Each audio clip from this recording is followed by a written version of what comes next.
Assalamu alaikum wa rahmatullahi wa barakatuh, and good afternoon. I'd like to welcome you all to MEND's webinar today, looking at the experiences of Muslims in the criminal justice system. My name is Omar Beg. I'm the Senior Policy Analyst at MEND. And for those of you who may not know who MEND are or necessarily what our remit of work is, essentially we work to tackle Islamophobia in the UK.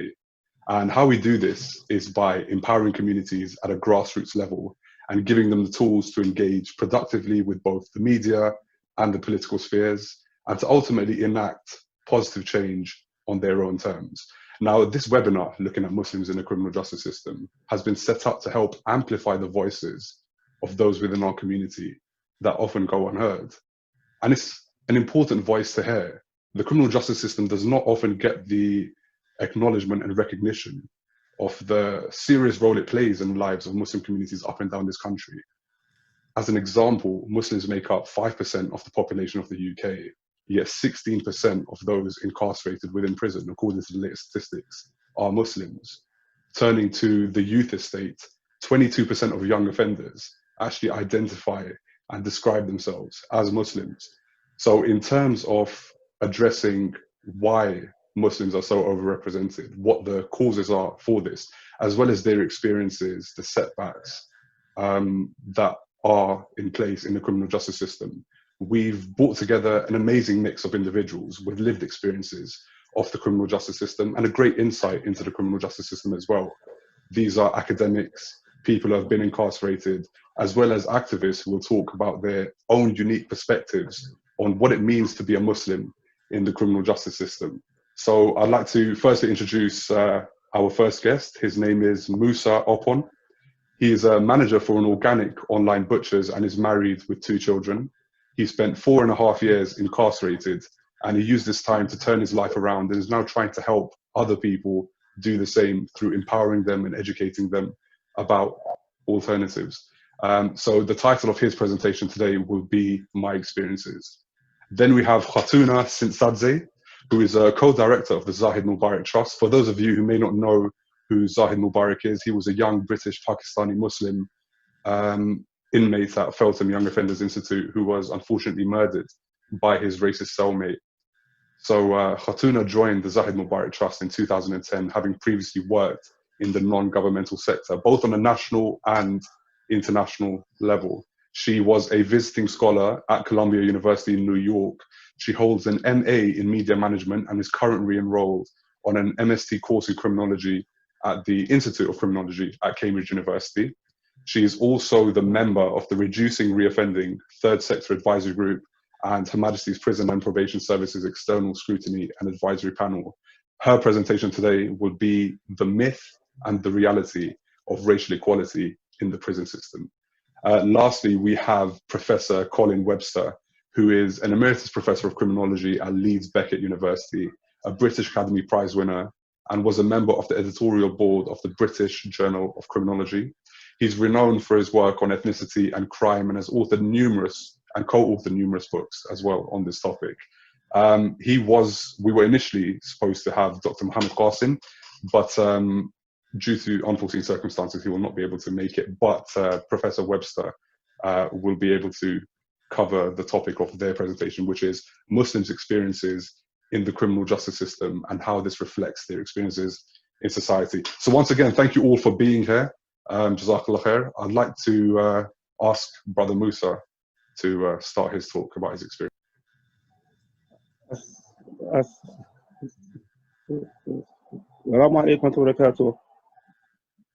Today I've chosen to speak about the challenges and the obstacles which the Muslim prisoner he faces once he's out of prison. And I've chosen to speak about my sort of, for example, personal obstacles and challenges which I have come across because like I don't want to speak for the whole Muslim ex-prisoner community. I want to just speak about myself and the things that I've personally been through and everything. So me personally, when I came out, the first sort of hurdle and obstacle which, for example, I faced, firstly was myself. Myself was my biggest barrier and like something like hurdle. And the way that like I dealt with this first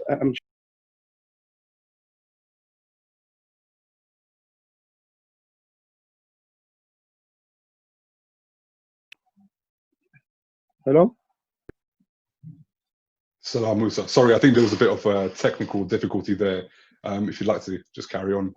Oh, sorry. Okay, Shah. Assalamu alaikum. I was saying, today I've chosen to speak about the challenges and obstacles which the Muslim prisoner faces once they're actually released from prison. And me, I've chosen to speak about the challenges which me myself I faced, and not speak about the things that other people have faced. And I've also given the solutions for the things which I faced. The first sort of challenge and hurdle which I faced when I came out was myself.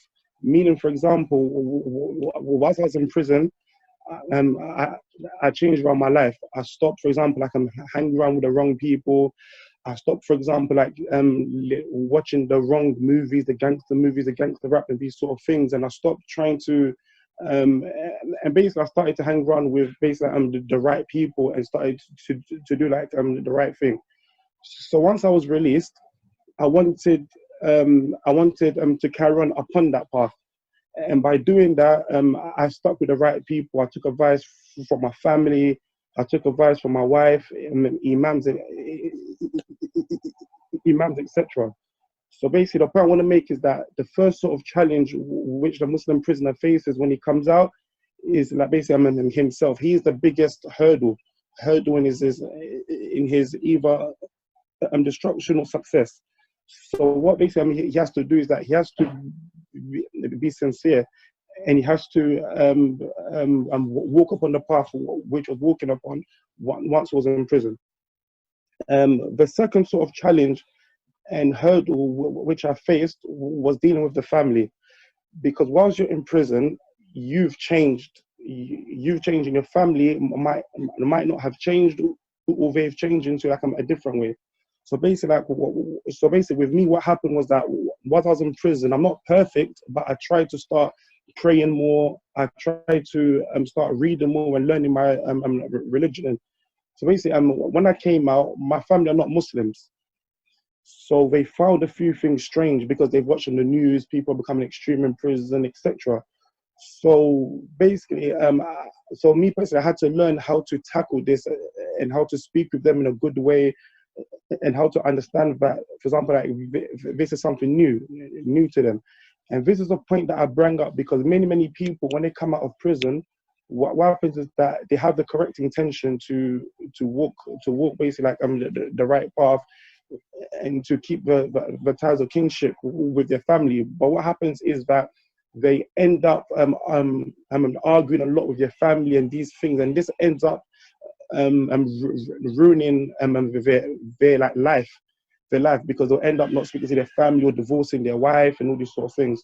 So the point I want to make is that the second challenge which I faced was with my family, and the way that I dealt with that is that I, for example, remembered that the parents, they have a very high station in Islam, and you should always respect them, and you should always speak kind words to them. And sometimes my actions, they speak louder actually than my words. Like in my family, they can see me that I've come out of prison. I've been out of prison for a long time. I'm working. I'm staying away from the wrong people. They, for example, eventually they will learn to accept me, and this is what has happened. So now I'm on very good terms with the family. They don't think I'm extreme. They don't think I'm weird anymore. Everything is fine. The third challenge and experience which me myself I faced when I came out of prison was dealing with the workplace. Because what happens is that once you're a criminal, once you're Muslim as well, when you come out into the wider community, you go into the workplace and there's, for example, like different types of people. So there are people that are practicing Islam. There's people that are Muslim, but for example, like they're not really practicing Islam, and there are non-Muslims. And whilst you're in prison, the reason why this point is very important is because like whilst you're in prison, it's very like segregated. You've got, for example, the people that are on this what they call the road thing, meaning, for example, like the gangsters. Then you've got, for example, like the Muslims there. Then you've got, for example, the people that they take drugs there. So, for example, you end up in a sort of mind state where, for example, you're not really mixing with others. So when some brothers or sisters they come out of prison, what happens is that they feel a little bit lost and they feel a little bit lonely. And this is what happened to me in the workplace. I didn't really have much thing to speak about.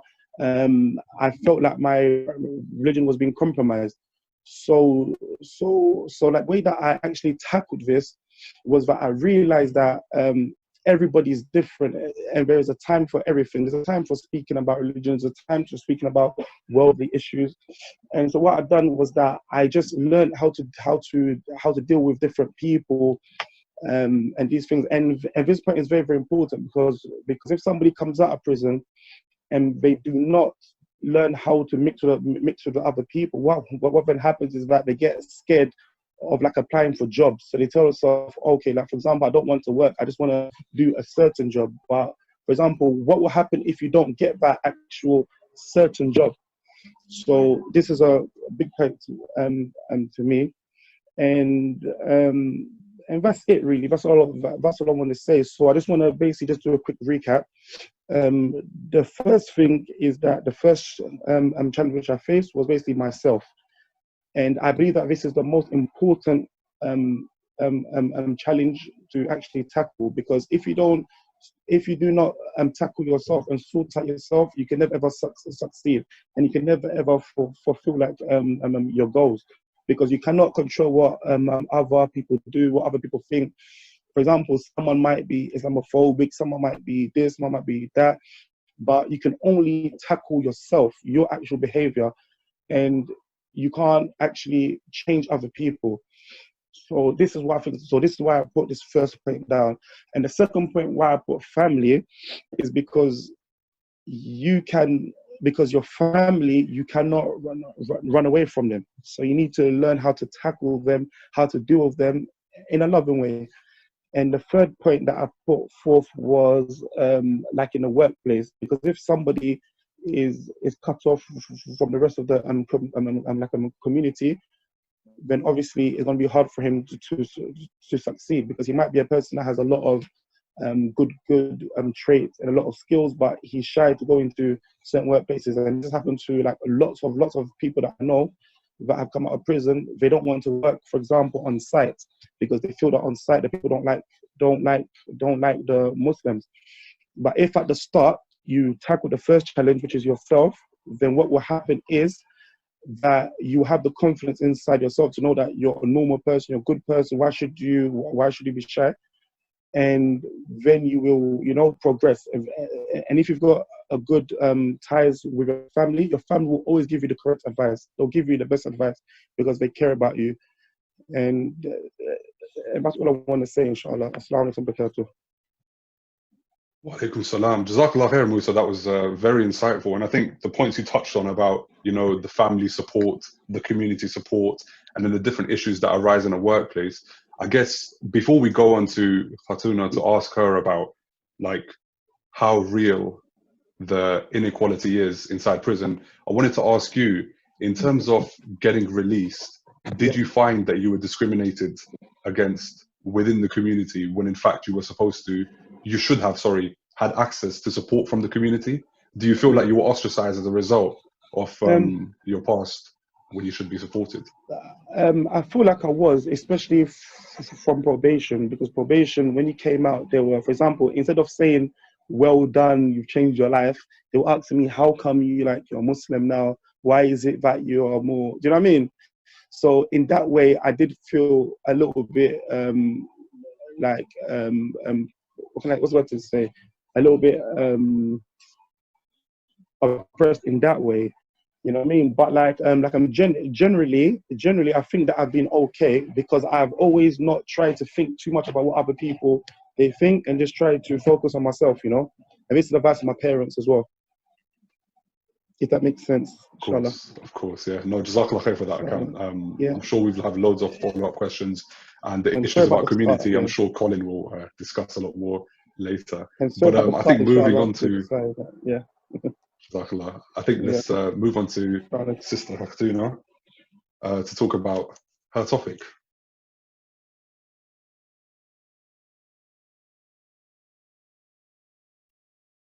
Unmute. Thank you. Yeah, can you hear me now? Okay, so hello everyone, and thank you for the opportunity to speak today. I'm speaking as a practitioner who has been delivering projects in prisons, both in the UK and abroad, over the last 17 years. The Zahid Mubarak Trust was established by the family of the 19-year-old Zahid, who was murdered by his racist cellmate. Zaid was serving a 90-day prison sentence at Feltham Young Offenders Institution. His murder was brutal. Zaid was beaten unconscious with a table leg while he slept, just 4 hours before his release. His family could not recognize him because of his injuries, and he died a few days later. Martin Neri, the then Director General, stated that the problems of the prison service went beyond institutional racism to pockets of malicious and blatant racism. A historic public inquiry into Zaid's death, chaired by Justice Keith, concluded that there were 186 failings on the part of the prison service, which could have saved his life. The Zahid Mubarak Trust was formally established in 2009 as an independent charity maintaining the legacy for change in Zaid's memory. We deliver bespoke external scrutiny and support work around race equality in prisons, and pre-COVID-19 we were working across 10 establishments. My contribution today is based on our extensive grassroots work in prisons and advocating for prison reforms, especially on race equality. I want to begin by sharing with you a quote from a Muslim prisoner who wrote to us in March on the 20th anniversary of Zaid's murder. If they get things right for Black and Asian prisoners, they will know how to get it right for everyone. Respect is served to all, or it is not served at all. I chose to start my speech with this quote for several reasons. Firstly, in prisons where race equality is prioritized, outcomes tend to be better in all equality strands, including religion. Secondly, we can't fully understand the experiences of prisoners from minority ethnic groups without recognizing the intersectionality of their race, religion, gender, and other individual characteristics. And lastly, in my experience, race and religion are inseparable concepts for many Muslim prisoners, but their experience is not always looked at from the perspective of race. This is not only a missed opportunity, but also it hinders us in addressing the root causes of discrimination. In 2017, in partnership with the Prison Reform Trust, we published a report on discrimination complaints in prison, based on analysis of 610 complaints from 8 establishments. We found that complaints about religion formed the second highest number of prisoners submitted complaints after race, and 70% of those were submitted by Muslim prisoners. Majority of these complaints also had a race box ticked, which meant that Muslim prisoners reported being discriminated on the basis of both religion and race. This demonstrates that close bond between religion and race, as I have highlighted earlier. So, if understanding of race equality is key for understanding the experiences of Muslim prisoners, what do we know about it? The most recent data shows a disproportionate overrepresentation of minority ethnic individuals across the criminal justice system. In 2019, in adult establishments, 16% of prisoners self-identified as Muslim, which is more than 3 times the number in the general population. It is more difficult to establish the exact number of Muslim children across the youth justice system. The most reliable data can be derived from HMIP prison inspection reports, which indicates that children who self-identify as Muslim in secure training centers and youth offending institutions amount to 36% of the children in custody, compared to just 5% of the general population. These reports have highlighted that Black and Muslim children and young people report having more negative experiences in custody than their white counterparts. The existing data also suggests that Muslim prisoners report the worst experiences, ranging from direct and outright racist language to more subtle discrimination and processes that do not account for their cultural needs. In my view, there are a number of failures in how we interpret this data and what is being done to address the stark racial disparity. It's important that we differentiate between the myth and the reality of the reforms put in place over decades. Many people, including practitioners in the criminal justice system, assume that the disproportionality and negative treatment and outcomes for ethnic minority individuals in the criminal justice system are new issues. The Lamy Review in 2017 and George Floyd's death more recently shone a light on the malpractices and failures of the justice system, many of which are historic and go back to Zaid Mubarak's murder in 2000. Not many people know that overrepresentation of minority ethnic and Muslim individuals has been increasing since 1995, and we've been highlighting this growing concern for years. Not many people know that Justice Keith, chair of the Mubarak Public Inquiry, recommended that the prison service recognize the concept of institutional religious intolerance and warned a rise of Islamophobia in British jails 15 years ago. Yet, this watershed moment in the history of the prison service and the tremendous resources put in place still could not transform the institutional culture rooted in the system. The problem is that lessons have not been learned from many tragic deaths like Zaid's, and the reforms put in place are short-lived and often forgotten. New reviews and inquiries keep rediscovering already known concepts and concerns, and there is hardly anything new in their recommendations. The problem is that we know what these challenges are, but do not take meaningful actions to explain and reform so many persistent issues. Lastly, there is so much more our community can do in reducing racial and religious disparity in the criminal justice system. I hardly ever come across support services in prisons run by Muslim charities. I recognize the potential challenges these charities may face in accessing prisons, but I also recognize the lack of joined-up work in our sector. Zaid Mubarak Trust remains the only charity delivering a specialist grassroots work across a number of prisons. But we want to see more Muslim and BME-led charities joining our common quest. We know the system is broken. We can keep talking about it, or we can choose to act. Is our community doing enough to reduce racial and religious disparity across the criminal justice system? I'd like to hear your views on this. Thank you.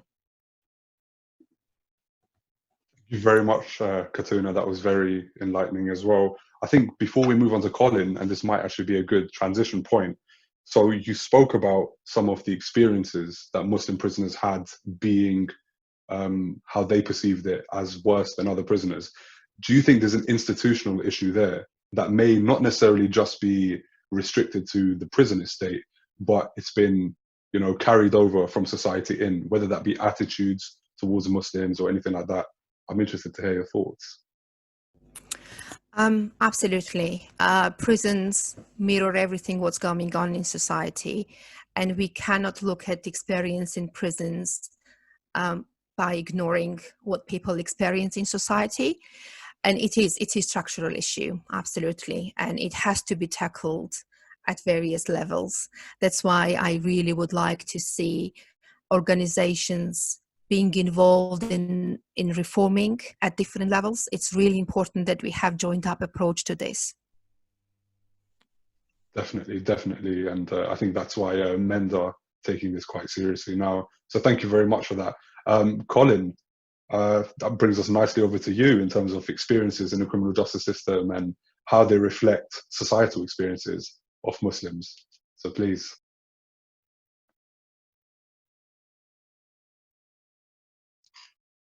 Colin, you're still on mute.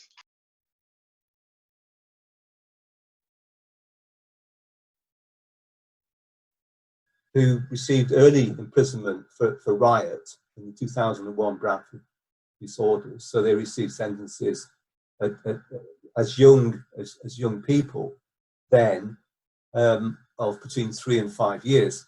So we're interested in the long-term prospects having received an early prison sentence. The other group are British Pakistani men who offend. And we've been looking and talking to them about their experiences entering and leaving prison, their offending, and aspects of their lives. So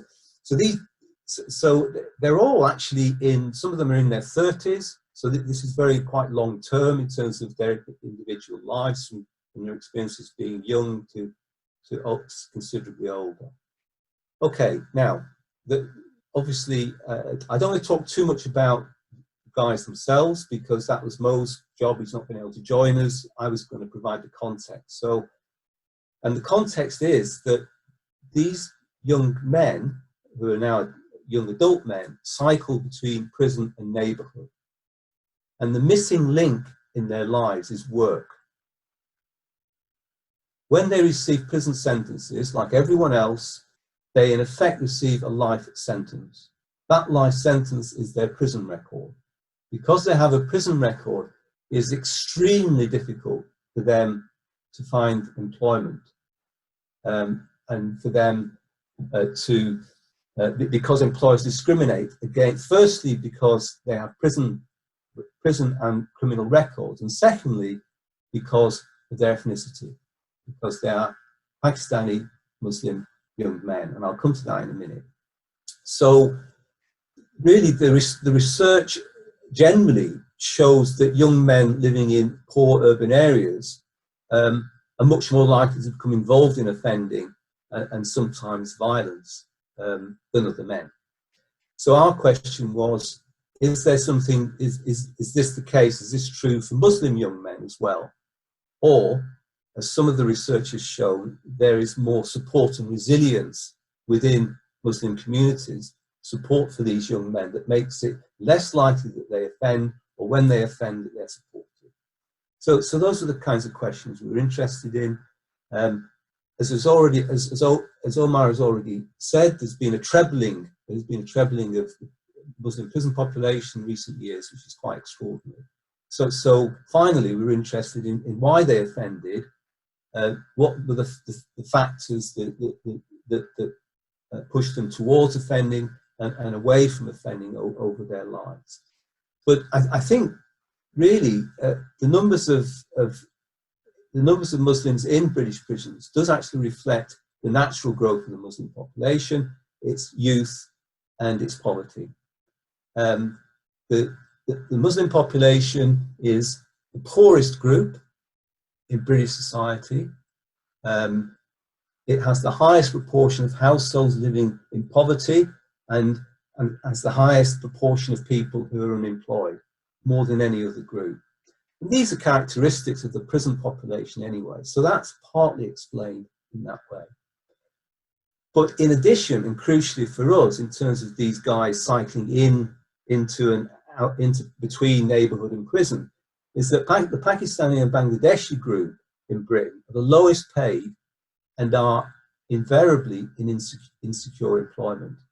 Now, the point I want to make is quite an important thing, is that okay, these young men are clearly relatively poorly educated and poorly skilled. Nevertheless, they're still likely, when they can find jobs, and generally in the group, in the Pakistani Bangladeshi group, Muslim young men tend to be still overqualified for the sorts of jobs that they offer and do. So this can't be wholly explained in terms of education and skill levels. So these sorts of ethnic penalties in the labour market are not easily explained just by education. another individual characteristic.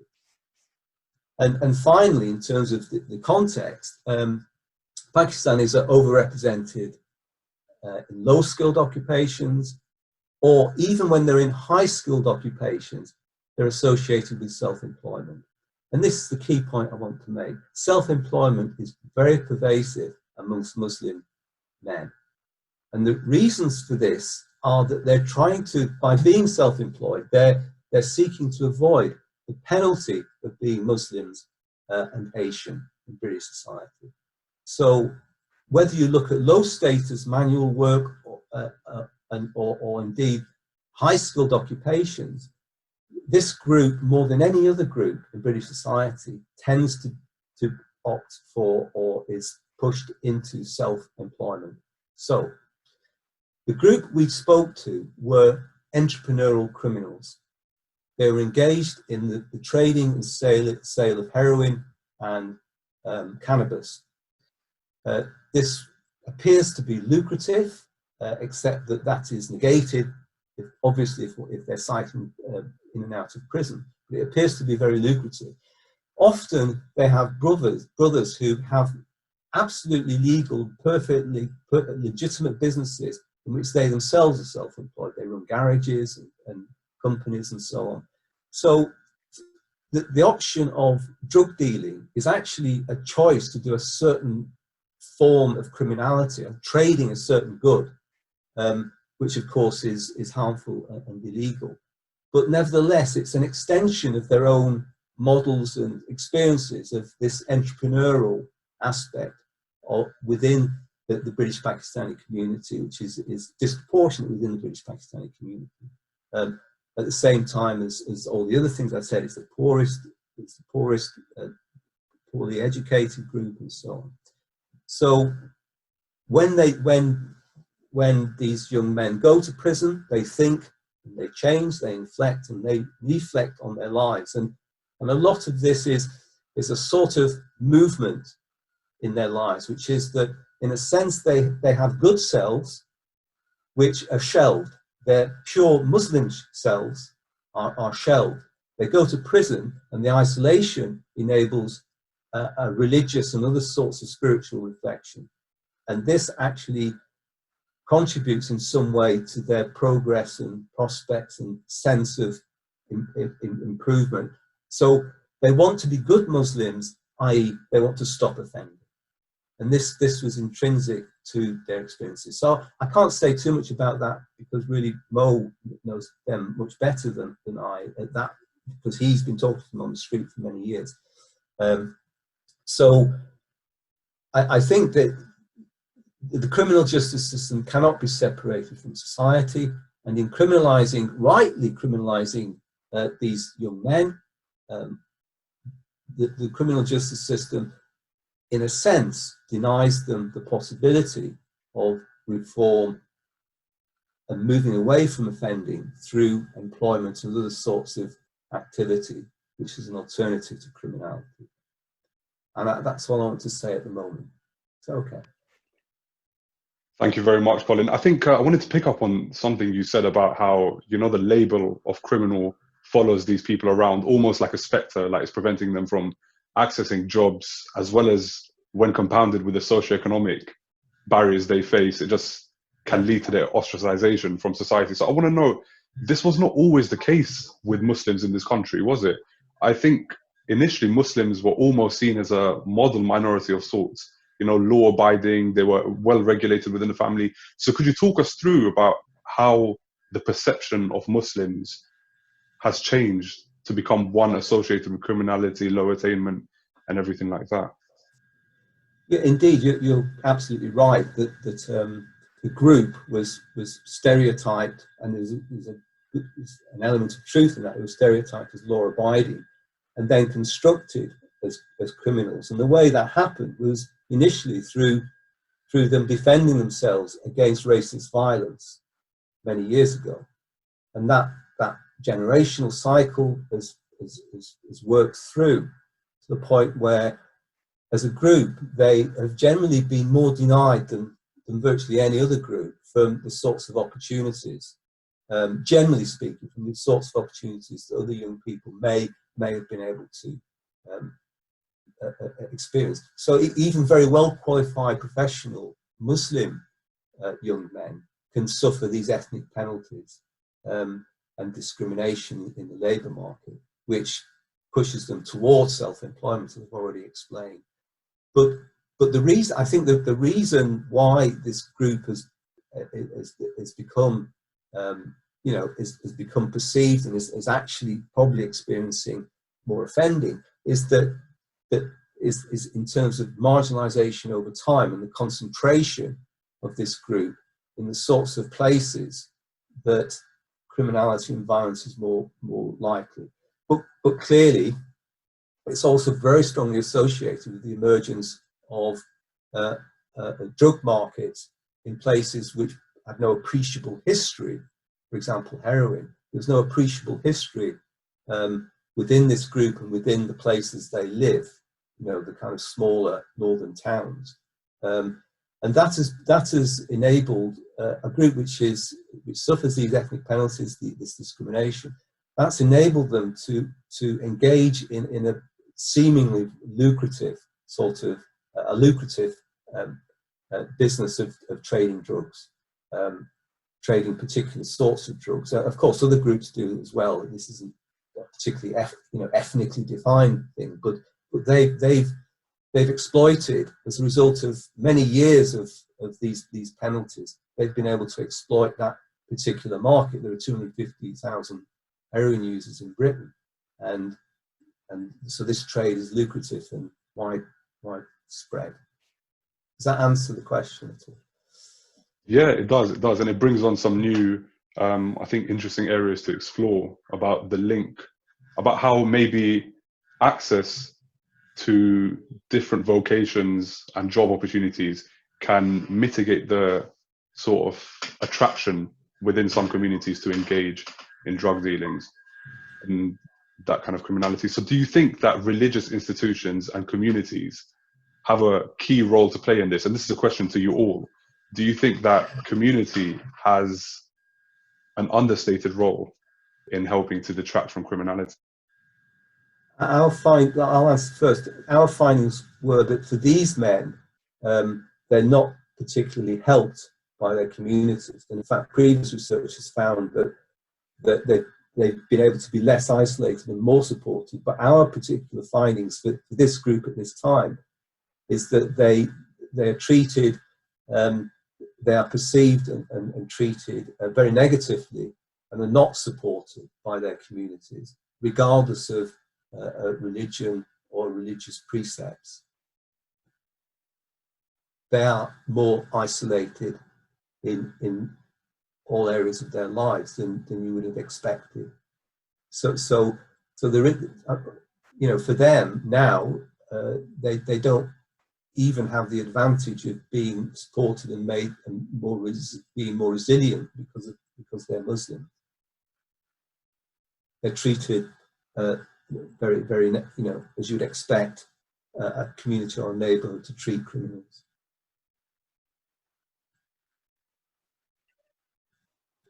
Brilliant. And Musa, is that your experience? Me personally, I think that is a personal choice. I think, you can't really control other people, what they think or what they do, and most of the time, people want, and most of the time the people won't in fact actually come to you and tell you that, oh, you're black, you're Pakistani, you're Bengali, you're Muslim. The people won't actually say that to your face. They might actually believe that, but they won't actually tell you.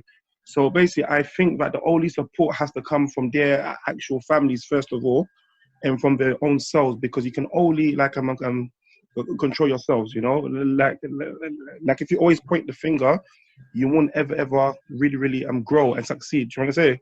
Because I know lots of Muslims, Bengali, Pakistani, they're all doctors, dentists, they've got their own businesses, and how do they reach there? they reach there by being strong, resilient. Yes, it's true. There will be certain hurdles on the way. Yes, like your actual manager might be more strict on you. It's true. Your manager might be more strict on you, and they might not have as much in common with you because you don't go to the pub with them and these sort of things. But with you, you need to be smart. You need to know that the eye is on you more. So that means that you need to, for example, like as soon as it's break time, you're back. When you're working, you're serious. And so basically, I feel that the community in a whole, there's no real support that they can give. It just comes from your home. You need to have a good home at the start. The parents have to be in tune with what is going on. They need to know if there's drug dealing going on, if there's gang violence going on, and then basically after that, everything will be fine. That's what I believe.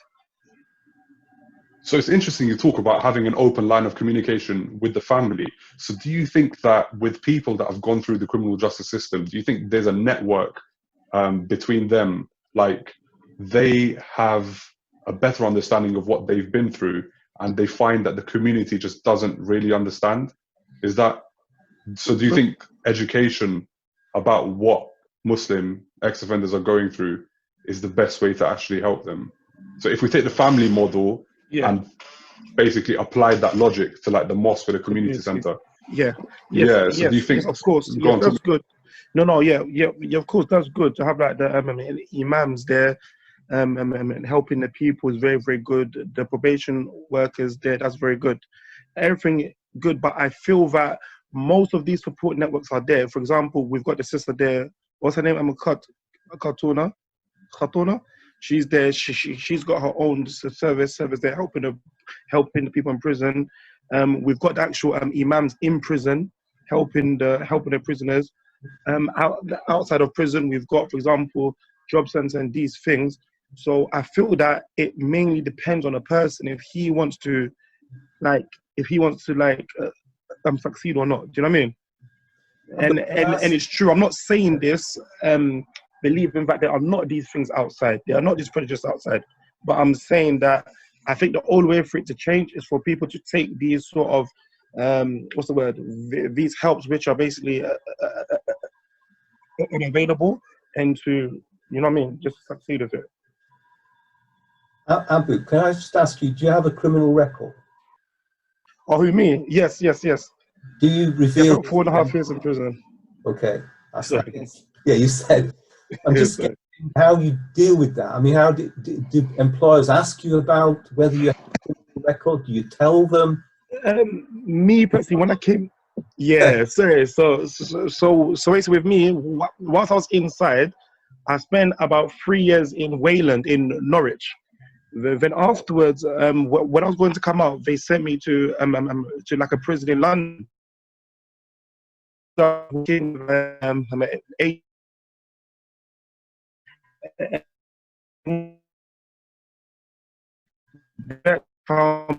And this was good because we knew that a criminal record, etc. But say if I didn't have a, because if I did have a job, how would I apply for it with my past convictions, etc. Isn't it? Yeah, that's your question. Yeah. Me personally, I would just keep on applying until I get one and have patience, you know, and be confident inside yourself. If that means that you have to take a smaller job for now, let's say you're doing cleaning for now, it doesn't matter. You need to have humbleness, patience. You're feeding your family, and then I might go back to college or something and try to empower myself, you know. So me personally, I just have the character of just keep on trying, and that's what I would have done personally. Okay, I think you're an exceptional man. Thank you very much. So many in your situation, that the people we know, especially the ones who receive the prison sentence very early in their lives, have pretty much, most of them have had huge difficulties because they threw a brick at the police officers and as 16-year-olds. You know, so having that early prison sentence, although very few of them went on to offend further, nevertheless, that has been a big issue in their lives. It's ruined some of their lives, actually. Yeah. So, but obviously, it's this thing about perseverance and resilience and coming that sort of penalty, or there are two penalties: the prison sentence itself, but also what it leads to, the possibility. Definitely. Dies, because people are not only prejudiced against Muslims, they're prejudiced against ex-offenders. Yeah, of course.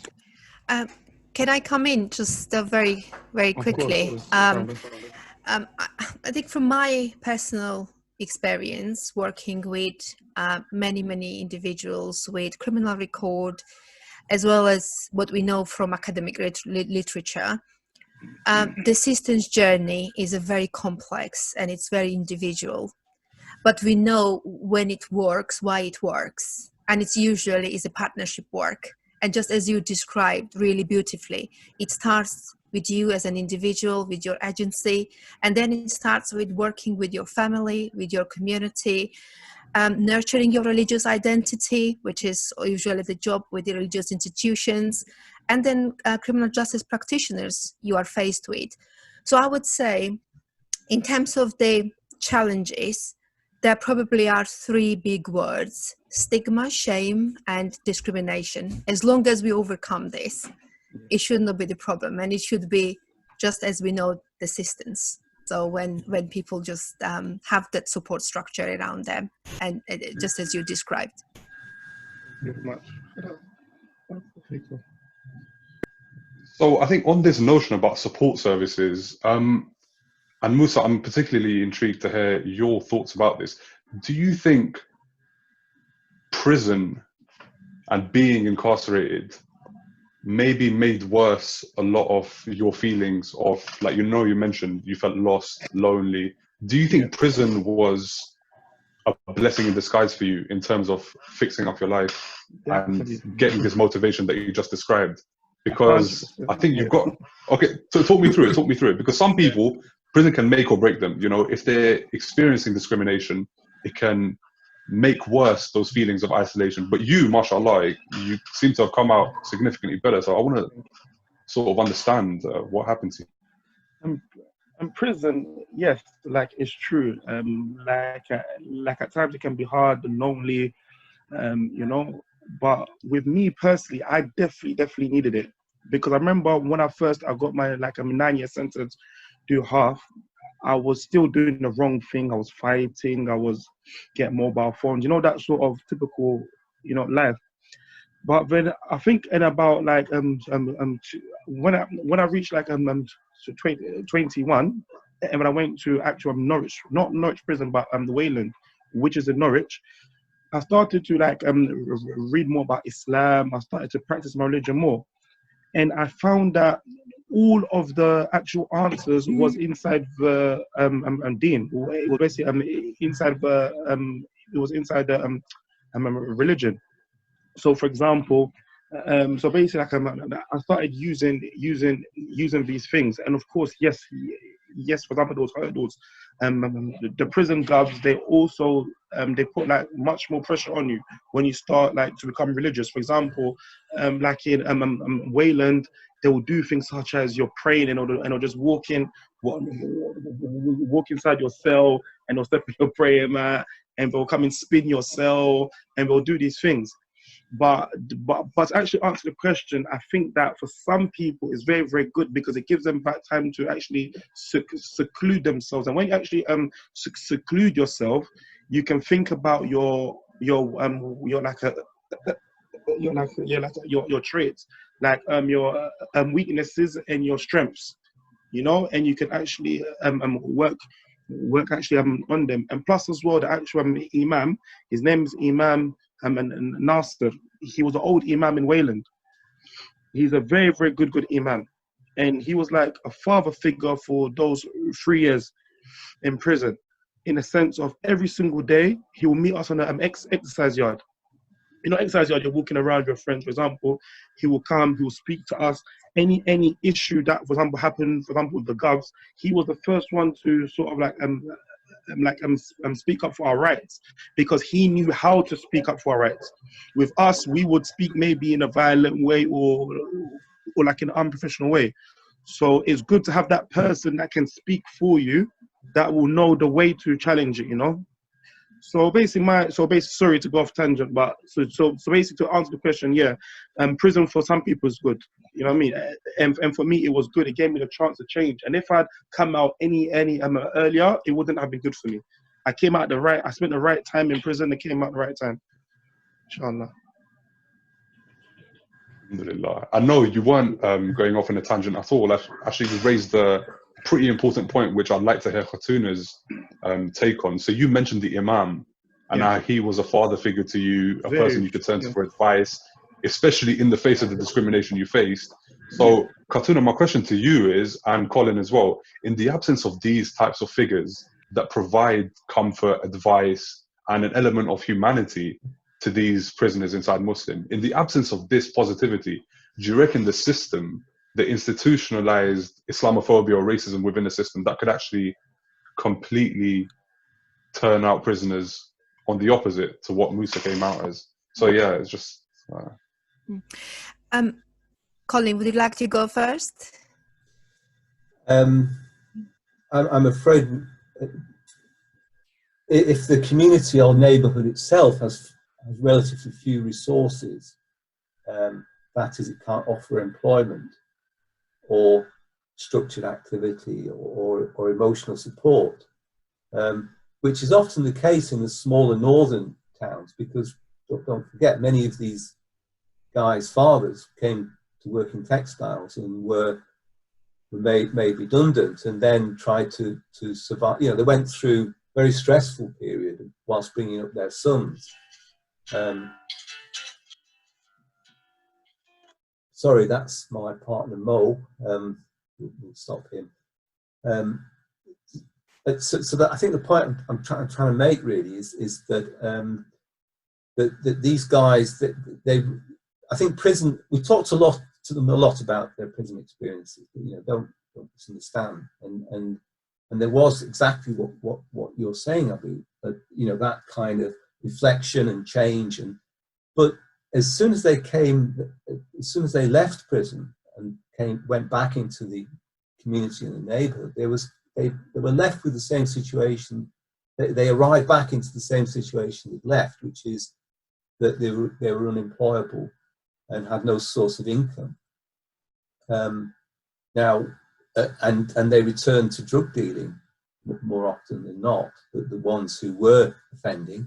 And many of the ones who had an early prison sentence were eventually able to get employment, but it's tended to be, you know, because they were in prison for 5 years from age, 18 or 17, they were unable to, they never qualified, they didn't particularly pick up skills, although actually many of them had real skills, which they self-taught. They were still in this quite precarious situation, quite difficult situation. So I'm saying that structurally, the issue is that when someone is given a prison sentence, when that prison sentence is over, then their record should be spent, and they should have the opportunity, if they wish, to begin again, to retrain, to get employment without the employer or someone knowing that they've been in prison. And I'm sorry, that may sound a bit kind of controversial or something, but it seems to me that the system is making reform and rehabilitation so much more difficult. And the other thing about the guys we spoke to is that they have very little support from the criminal justice agencies, probation and other things, really very little support. They're essentially sort of abandoned to their families and community, and made the best they could of that. So that's a very long thing to say. I'm sorry, I'll be quiet. My take on your question, which I understood was about what happens if a prisoner does not have that kind of superstructure, what Brother Musa was talking about. So we should also look at the existing evidence, academic evidence, and experience of people, and as highlighted in the David Lammy review in 2017, what happens to people in prisons has tangible and intangible outcomes on their rehabilitation chances. So it is really important to have that superstructures in prisons. And I guess in the absence of those superstructures, people probably will be caught up in kind of catch-22 situation. And that's why advocating for humane prison system, where people get that support, where human rights are not denied, when you don't have to justify why you are praying in your cell, or your such simple rights, why you have to pray during Friday Jummah prayer and why you can't do it any other time. And understanding of this and respect of this is really important. However, I wanted to come back to Musa's point about that prison is good for some individuals. I guess many academics would disagree with that, simply because there is absolutely no correlation in reducing reoffending and going to prison. I think what people usually refer is that prison for them, unfortunately, is becoming like a moment of pause when they have to, but they are getting enough support. And we usually advocate for that support to be given to them much earlier than just the journey of the criminal justice system. So if we have that support for young people prior they get into secure training center or young offender institution, we would have much better results. Yeah, I mean, the support, I don't know what you think about this, Abu. I mean, I've been to Full Sutton quite a lot. The Category A prisons are actually have more facilities support than all the other prisons. So that's quite, they're still awful, as you'd expect. But the support in the prison, the men we spoke to, the support was other Muslims, and the support was to protect that group against other prisoners, from other prisoners. So there was quite a lot of, the forms of support was based on religion, or religious identity became a form of support and protection, and sometimes postcodes. So men who were from the same area as you, or town, tended to stick together, and Muslim men tend to stick together because prisons are absolutely viscerally terrible places and very violent, and you know, I think you will know some of this, but so unfortunately my view of prisons is what you'd expect, really. They are there to punish, but and they contribute zilch, absolutely nothing to rehabilitation.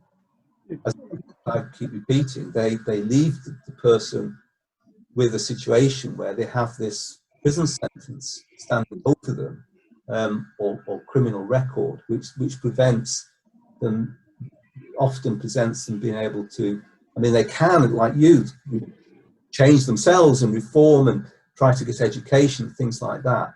But it's a real mountain to climb. You know. Can I just add one point, Colin and Khatuna? So I'm like, I wasn't saying that it's good for people to be put in prison as such. Like, what I meant was that like, once somebody's in there, I mean, because obviously like the prison system's there, isn't it? It's not gonna go. And what I just meant was that, for example, I know so many people, there's so many names that if they didn't go to prison, I'm not saying that it's good to go to prison, obviously, but I'm just saying, if they did not go into prison, they would either been dead or they would have been on the wrong path. And for them, I think that we can use something else except for prison. I think that maybe before prison, young men, women, etc., they need that time of like, they need that time to think, get away from all of the hustle and bustle, especially of London and Bradford and all these busy places. Because when you're actually outside, there's, for example, like, no time to think.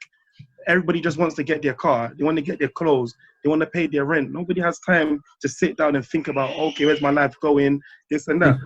So what I meant was that like that time to stop and to think doesn't have to be in prison, but like this is the only thing which is actually beneficial about prison, even though it's a bad place. So the main thing is just that having that time to pause and to sit and to think, and that's the point I was trying to make. Yeah, You know what I mean? I totally agree. Yeah, thank you. No, thank you. I'm just saying that, yeah, because sorry, there's one last thing, and it's also as well. I think that a lot of people that I've met, hundreds and hundreds of prisoners, they always make it like they always like blame people and blame things. But me personally, I basically like know them. Most of the people that I've met in prison, which I've basically come out and they've been back to selling drugs or doing like robberies and gang violence and that. Inside actual prison, they were still doing like certain things, but they just wasn't caught, and their heart never ever changed. Because if you've changed, it doesn't matter if you don't have a job. Okay, it's wrong. They should actually take off your record. I'm not saying that actually they should keep it in the record, but I'm saying like just for now, the law is not going to change anytime soon. So, for example, like how do you actually tackle the present day right now? And I think that these people just have to be sincere and want to change. If that means that you're going to only have bread and hot chocolate and you're going to wear just clothes from Primark, if you're really sincere and you fear God and you don't want to do the wrong thing, then you should be happy with that. And that's my take on it. Because everybody goes through hardship. Even if you're like an ex-offender, you're an offender, you're still going to, like, if God decrees that you're not going to have work, you're not like going to have work. But you need to have patience upon that. That's the point I'm trying to make. So hopefully this makes sense. I'm going round and round. I don't know. Hopefully it makes sense. Yeah. Well, you're obviously very positive. But you're telling a very positive story for you. Because, for example, sorry, just one last thing.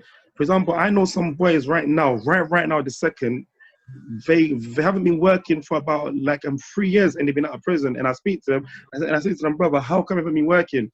They say, oh, like they don't want to do this job, they don't do that job, that wage is too low. How can you be working for that wage? And I'm thinking, come on, like you need to feed your family and you haven't been working for 3 years. Of course, you're going to go back to selling drugs and doing these things. It's because in their heart, they for example, like want to change their life, but they still want that fast car. They still want those clothes, and they don't want to have the patience to actually reach that level. Because there's people that have been legit for their whole life, and they, for example, only bought their house and their car when they was 50, 60. So how can you think that you're only like 25 years old and you're going to just reach that stage in 3 years? It's impossible to have patience and these things.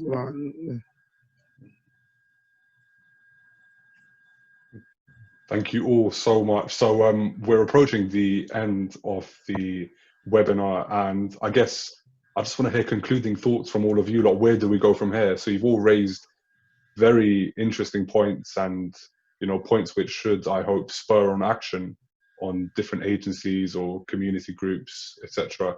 So yeah, just a little roundup on where we should go from here. I mean, for me, I think individuals should have a right as citizens to rehabilitation, meaningful rehabilitation and retraining and opportunities in the labour market so that they can have an income. Our guys, they trade drugs for money. That's how they live. They get their income through selling cannabis and heroin, heroin is very harmful. That's what they do for a living, and it's important that they be able to have an alternative to that. And they actually belong to a group who are overwhelmingly poor and overwhelmingly in insecure and low-waged work. Anyway, so if you've got the added penalty of having a prison record or having been in prison, and you're Muslim, then it's very, very difficult. There can be insuperable odds to finding an alternative to offending, and therefore the cycling between neighbourhood and prison becomes a long-term thing to happen. That they involve themselves. So we need a decent criminal justice system and prison systems which which don't just incarcerate, but actually support and provide ways out, alternatives to, and they simply don't. They're dysfunctional. We already lock up more than any other European society. Anyway, we do, certainly the adult prisons. It's been a hugely positive thing that's happened to the youth system.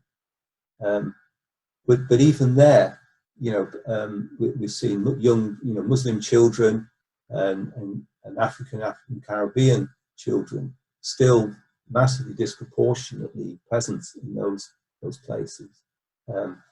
So yes, but society seems to, or ultimately governments only seem to be interested, or the public only seems to be interested in the punishment side of things, without realizing the consequences for someone's life after they've left prison, and how difficult it is for them to change or find alternatives to offending. So we, in a sense, we're reinforcing and building in offending rather than really tackling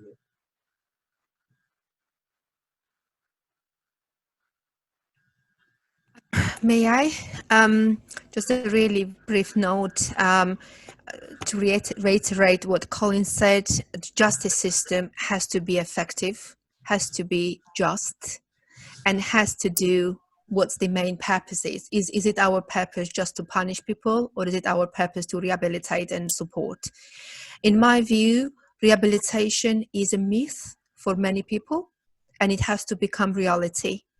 And we all, as a practitioners, as a community, we all have a role to play in this. And I don't think we do at the moment. So that is a much bigger debate, and we need more time, Omar. So I guess within those few minutes I've got now, I would say, yes, let's just continue to talk about it, but also come up with some real plans and real solutions. Thank you. Thank you.